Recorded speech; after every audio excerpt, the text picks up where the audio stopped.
Hello and welcome to Good Conversations. We're pleased to have the second program of a special edition of the program today.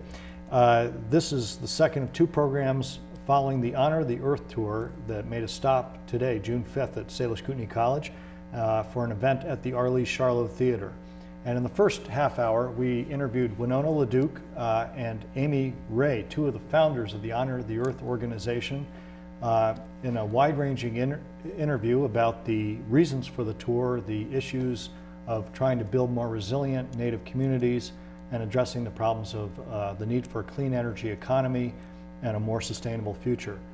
And in the second half hour, we're honored to have with us Eriel Deranger, the Freedom from Oil campaigner for the Rainforest Action Network. Eriel is Dene, belonging to the Athabasca Chipewyan First Nation of Northern Alberta, and among other things, the founder of the UN Indigenous Youth Caucus. Eriel, welcome. Thanks Thank you for taking the time. You've been very active, most of all, with something called the tar sands issue in Northern Alberta. I expect that most of our viewers know something about it, but for those who don't, I'll ask you just to describe what's going on up there. Yeah, for sure. You know, I always find it really surprising that people don't know that it's happening, and people are even more surprised to find out it's happening in Canada. You know, tar sands is the largest industrial project on the planet. It is the most destructive project on the planet as well. So it's synonymous with destruction, and it's synonymous with the largest industrial project. And what it is it's a project to extract oil. But most oil extraction projects are not this destructive, and the reason this one is so highly destructive is it's not conventional oil. It's not even really oil at all. It's more like a tarry substance, hence the name tar sands. The substance itself, it consists of a tarry-like substance that is extracted as a heavy crude oil, but it has to be dug out of the ground is one of the extraction methods, and it's mixed with heavy clay and minerals and rich deposits of heavy metals as well. And what they do is they literally remove the boreal forests, the marshlands, the peat moss, and destroy massive amounts of habitat to get to the point where they can actually then dig up through open pit mining the tar sands. It's literally tar sands. It looks like tar mixed with sand. They then remove this by truckloads. These trucks are some of the largest trucks on the planet, and they're going 24 hours a day, 7 days a week, 365 days a year, and they have to extract 4 tons of soil to create 1 barrel of oil. That in itself is absolutely immense, but it doesn't stop there. Tar sands then has to be refined. It has to be put into a process where they can actually then ship this tarry bitumen substance. And in order to do that, they have to then extract massive amounts of water from the Athabasca Delta, which is home to some of the world's cleanest potable water, or it used to be one of the world's cleanest potable water, which is slowly being contaminated by tar sands development. So they then pull the water out of the Athabasca River and they put it into machines that literally spin the tar sands and the superheated water to melt the bitumen.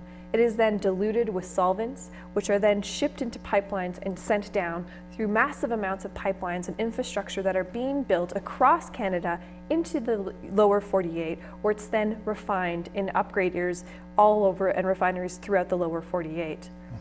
That is one of the methods, and that is the most destructive method. You know, there's nowhere on Earth where they're destroying the amount of land that they're doing this.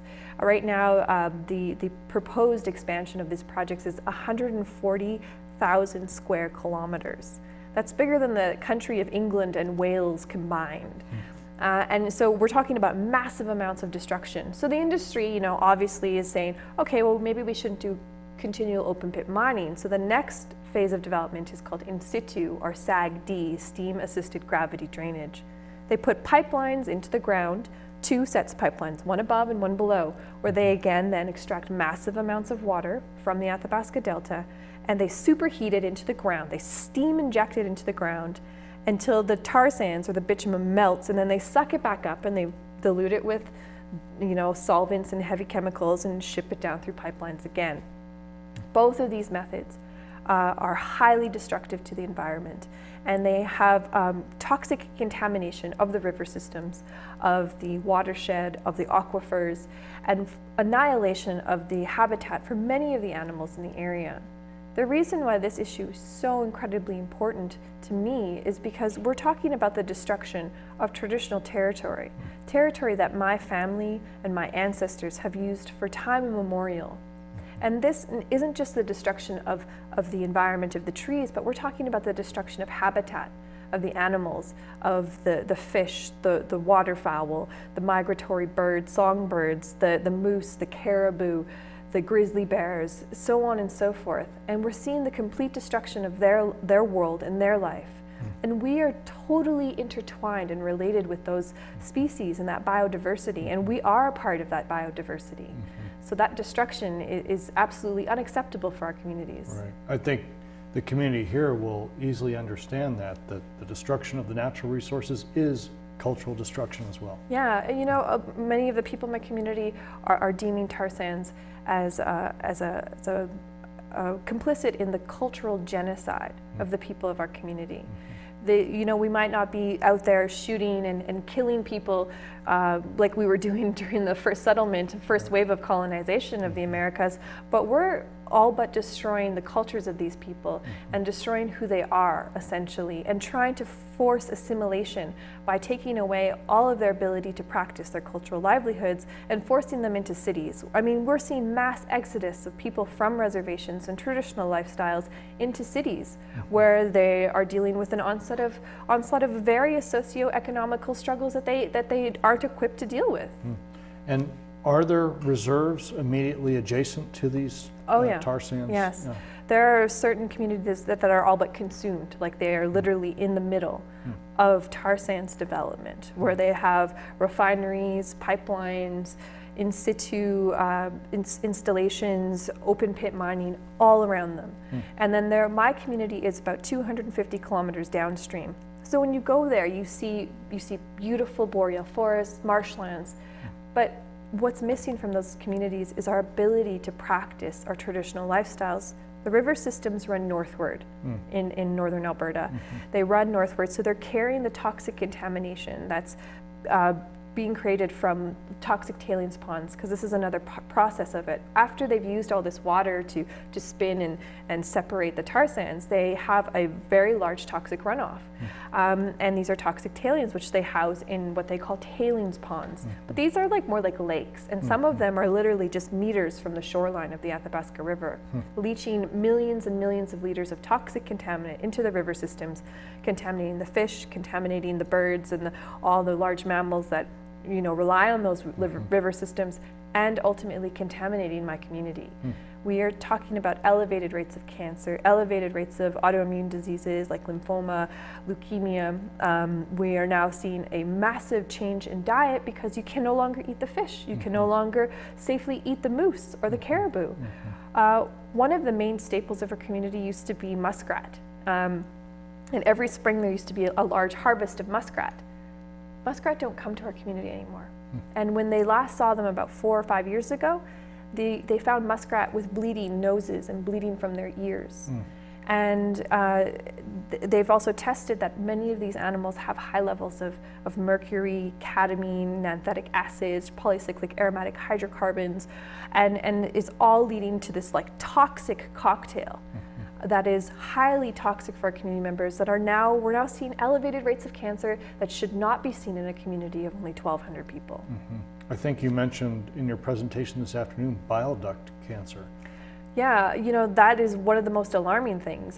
Dr. O'Connor, who was the doctor in the community of Fort Chip for many years, started seeing increasing levels of cancer. And then he started seeing a type of cancer that I can't pronounce, but it's a bile duct cancer. And it's very, very rare. And it's highly linked to toxic contamination, mainly linked to polycyclic aromatic hydrocarbons and arsenic and mercury. When you mix those three chemicals together, they create a breeding ground for really, really dangerous types of cancer, such as this type of bile duct cancer.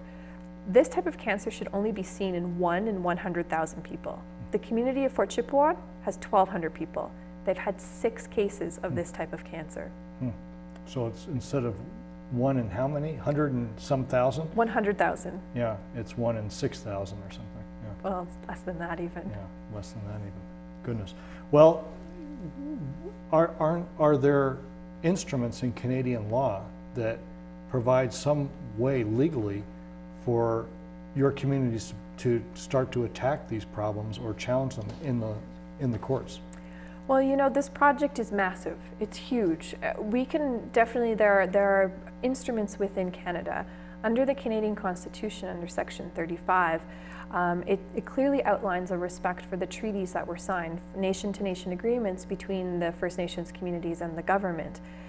These agreements outline our rights to freely move within Canada, to practice our hunting, fishing, trapping, and cultural rights. These are really, really seriously being violated by tar sands development. And so there are many cases currently in the court systems right now challenging the regulatory body for allowing these projects to go through, challenging the Canadian government and the Alberta government for allowing these projects to go without respect for their fiduciary obligation under the Canadian Constitution and underneath the treaties that we have in our country. Unfortunately, you know, we haven't had a case that's made a big impact. Industry still applies to Alberta for their permits, and industry still continually gets granted their permits. In fact, in 2009, all 48 chiefs in Alberta signed a resolution stating that they wanted a moratorium on new permits and new development in Alberta until a cumulative environmental and health impact study could be done on all tar sands projects on the health and environmental impacts of the communities. And that same year, 69,000 different permits and concessions for leases, water, you know, emissions, so on and so forth, were put forward in front of the Alberta government. And all 69,000 of those permits were granted. In the same year, a resolution was put forward by all these communities. So, you know, these are things that should be respected. We talk about, there's a consultation process that's supposed to be in place for industry to consult with First Nations communities. However, this is being abused. The corporations and the industries aren't really consulting with our communities because they already have their permits in place, and it becomes the last step before they actually, you know, in some cases bring in the bulldozers or do their clear cuts. They come in and they ask the communities, they say, look, we've got this project, we're ready to go, do you have a problem with it? And they say, yes, we have a problem with it. And they say, well, okay, well, we'll take that into consideration. And it just gets filed and nothing happens. So, you know, there's a total violation, a total disregard, and a lack of respect for our intrinsic and inherent rights in Canada, and it needs to be stopped. In addition, the project itself is psychotic. Yeah. It's the largest industrial project in the world. It takes 4 barrels of pristine drinking water to create 1 barrel of oil. It uses an immense amount of natural gas, which is the cleaner burning fuel, which, I mean, natural gas has problems in its own, but it's still cleaner burning than tar sands oil. Tar sands oil is 3 to 5 times more greenhouse gas intensive than conventional oil. And we're talking about the largest CO2 emissions of any single project on the planet. That in itself should be a major concern for everyone. It should be. It's astonishing, and it's difficult to get one's head fully around the scale of this. But I think you've done as good a job as could possibly be done in doing that. And to our viewers, we'll take a quick break right now. Please don't go anywhere. We'll be right back.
And welcome back. We're continuing our conversation with Eriel Deranger, whose middle name, or name in your language, is Tseekwe. I was wondering if you might just mention what that means to our viewers. Well, my name is actually Eriel Tseekwe. That's it's a Dene name, my birth name, and it means Thunder Woman. And that was the name that my parents gave me when I was born. What time of year were you born? I was born in the spring. Thunder time of year. Yeah. Well, before the break, you were telling our viewers about the enormous tar sands projects that have been afflicting your community and your territory in northern Alberta. And one of the things that I find most astonishing, most kind of insane about this enormous undertaking is the amount of pure water that's consumed. And many people are saying as scarce as oil is in the world, water is, of course, the stuff of life and an even more precious thing. Can you just comment on that a little bit more for us? It's a serious issue. You hit it right on the head. Like, water is a very finite resource on this planet, and we're running out of it at like enormous speeds. And the fact that my people rely on water, it is literally the heart of our communities. Without clean, fresh water to feed not only ourselves, but to feed the animals, to feed our medicines, to feed our foods, there's nothing left for us. We then literally have to be assimilated, and we have to be a part of this society. You know, the community of Fort Chipewyan used to be an 80% subsistence community. 80% of what they used to live came from the earth. And that came from the fact that they had this massive amount of pure water in their communities. It is the soul, it is the spirit of who we are as people. And when you destroy it and contaminate it, and when you use it at such an immense level, you're literally destroying our communities. Yeah, that seems very clear. And one thing that we were also discussing before the break was the question of any legal avenues to fight this. Obviously, this is so enormous, it needs to be gone at from many different angles, legal, political, and so on. But it seems amazing that there's no law in place that this is a clear violation of, in terms of the contamination of all this water. You know, that's been an area that's been a major topic in Canada for some time, and in Alberta within the activist community. The Alberta government, SEMA, which is one of the environmental bodies, lobby bodies or governing bodies, they all state, and Alberta Environment state, that there is no contamination to the water. They say that it is all natural, because many of the chemicals that are being found at elevated rates are natural occurring, because tar sands, it's tar and it's soil, and they're like, it's just naturally leaching into the system. However, this has been in contest, and a scientist named Dr. Schindler recently just did a study on the impacts of tar sands development to the Athabasca River systems. His studies found that there is in fact elevated levels of contamination directly associated to tar sands. And in addition to that, he also found that the emissions and the direct leakage of contamination from toxic chemicals from tar sands is quite higher than what's being reported. In fact, it's 5 times higher than what industry and what the Alberta government is reporting. Because we have to report in Alberta to our environmental standards to Canada, to the federal government. But no one's really regulating it. One of the major problems is the water quality testing and the water testing throughout the Athabasca Delta is very poor.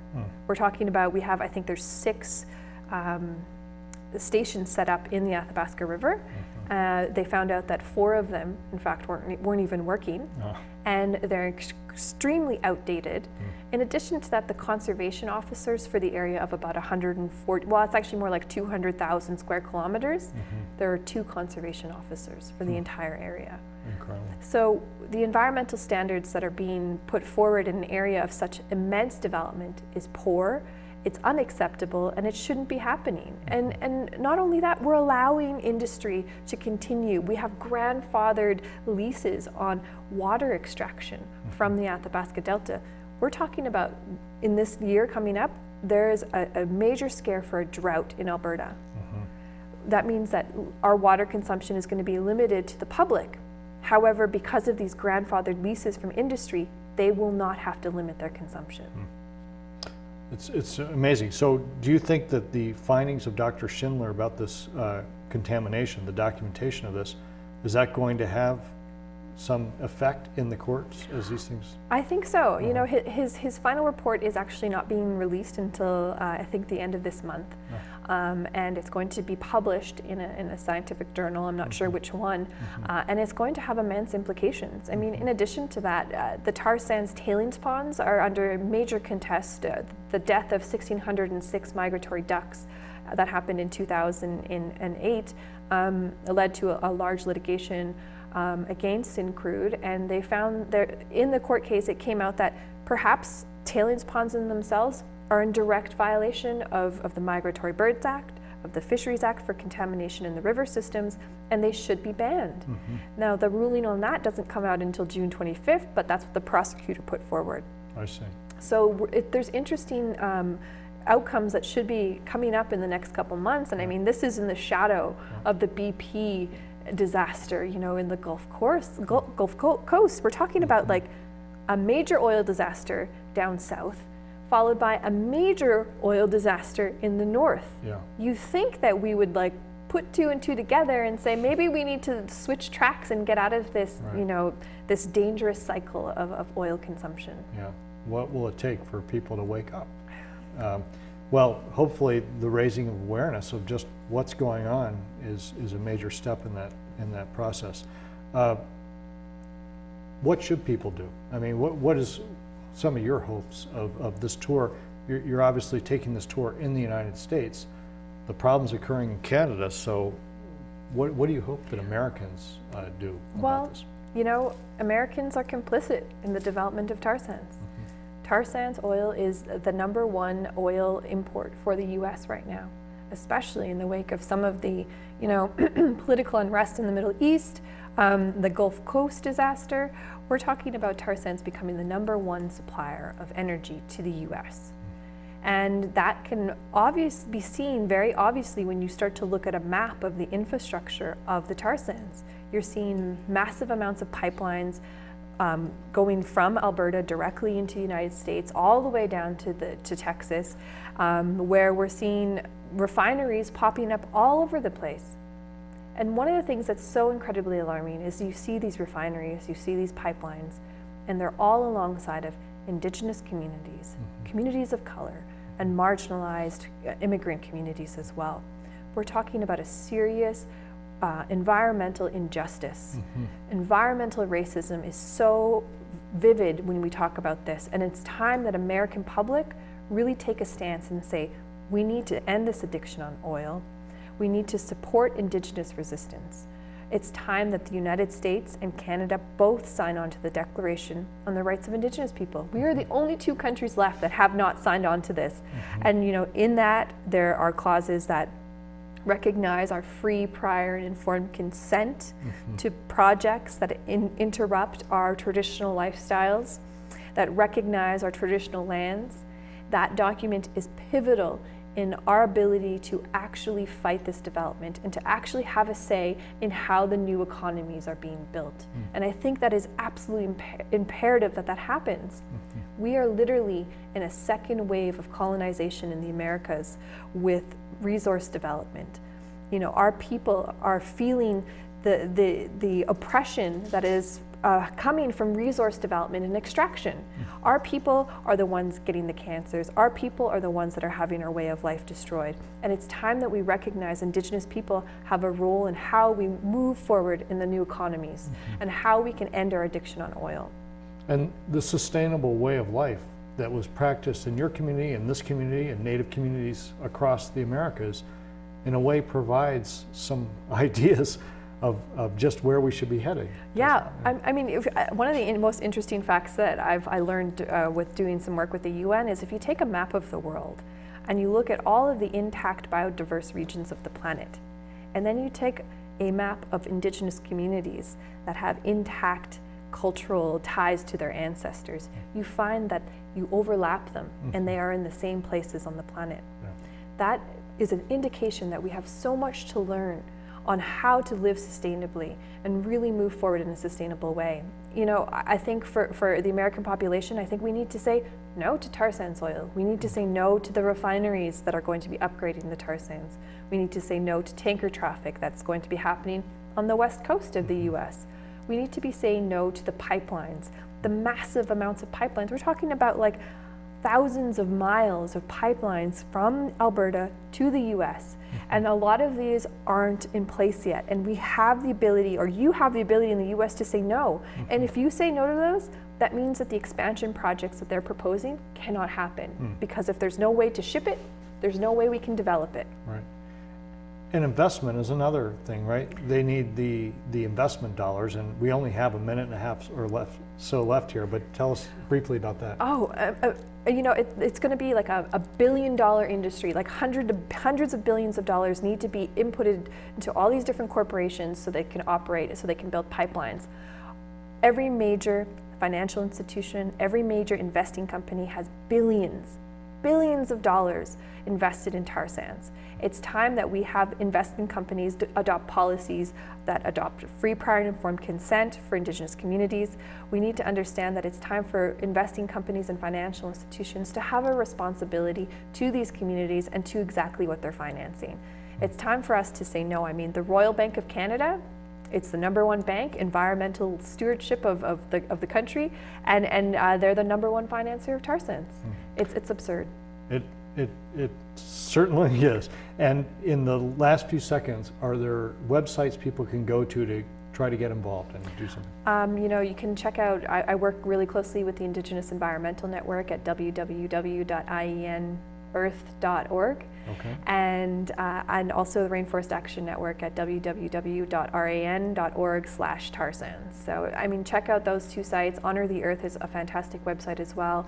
The Sierra Club, Greenpeace, many different organizations. Okay, because it's important for people to join and link their voices to others, as well as writing individually to. Yes, very much so. All right. Thank you so much, Eriel, for being with us. And to our viewers, thank you for being with us and watching. We hope we see you again next time. So long.